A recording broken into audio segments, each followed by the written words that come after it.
the big interview from Uttar Pradesh. Akhilesh Yadav spoke to Republic TV Executive Editor Politics Aishwarya in what was an explosive interview. In fact, we were live on that when the story of the derailment broke. Shravan? Well, in fact, perhaps this is the biggest interview that Akhilesh Yadav has given to any news network. In fact, hopped onto our Republic Bharat bus, took almost every question, every controversy that has been addressed, starting from Jinnah to the tax raids. And interestingly, Akhilesh Yadav took our crew to various places where he claims that the work that was started by the Samajwadi Party was never taken up by the BJP government. Another day, another string of resignations from the BJP. This time it was Minister Dharam Singh Saini.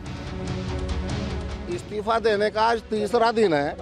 इसी तरह रोज एक एक मंत्री 20 तारीख तक एक प्रतिदिन एक मंत्री 3-4 विधायक रोज इस्तीफा देंगे। ये मान लीजिए 20 तारीख तक।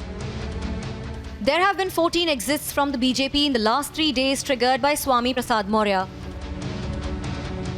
So will BJP's loss be Akhilesh's gain? अगर कोई मुझसे जुड़ना चाहेगा तो मैं नहीं जोड़ूंगा, ये बताइए आप। नहीं जोड़िए।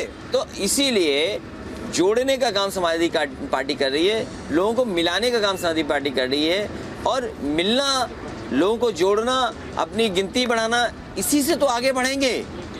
और जहाँ तक सिद्धांत की बात है, अगर वो हमारे सिद्धांतों को अपनाते हैं, हमारे सिद्धांतों के समर्थन में खड़े होते हैं, तो हम उनके साथ हैं। और उनकी शुरुआत कहाँ से हुई थी? स्वामी प्रसाद मौर्य जी की शुरुआत भी समाजवादी सिद्धांत से हुई। नेताजी के साथ काम किया उन्होंने। ये बात अलग है कि बीच में किसी और जनता गए। तो अगर आज पुनः वो लौट करके आ रहे हैं, उसी सिद्धांत से जुड़ रहे हैं, उसी पुराने परिवार से जुड़ रहे हैं, तो इससे खुशी की बात होगी, अच्छी बात होगी। The recent example from Bengal has shown that accepting turncoats could very well backfire. Will that example hold true in the case of UP? परिचयात्मक कार्यक्रम के रूप में सभी का इंट्रोडक्शन हुआ है। कल सार्वजनिक घोषणा होगी। सार्वजनिक घोषणा के बाद जो सुनामी लखनऊ से चलेगी, उस सुनामी में भारतीय जनता पार्टी के परखचे उड़ जाएंगे।